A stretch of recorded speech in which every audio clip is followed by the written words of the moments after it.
अल्पवयीन मुलीवर अत्याचार केल्याची घटना नगर तालुक्यात घडली असून या प्रकरणी गुन्हा दाखल करण्यात आलाय।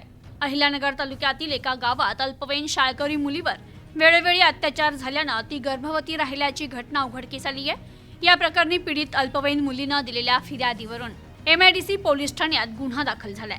वसंत चौधर असं गुन्हा दाखल झालेल्या संशयित आरोपीचं नाव आहे। पोलिसांकडून मिळालेल्या माहितीनुसार मे 2026 पासून संशयित वसंत चौधर यानं फिर्यादी अल्पवयीन मुलीला आपल्या राहत्या घरी बोलावून घेतलं।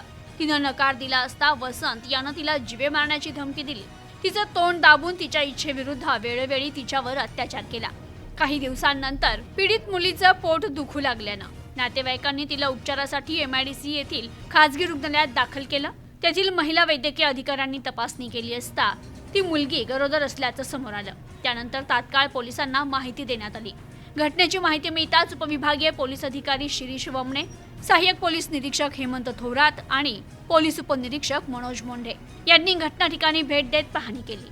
पीडितेच्या जबाबानंतर पोलिसांनी संशयित आरोपी वसंत चौधर याच्या विरुद्ध गुन्हा दाखल केलाय।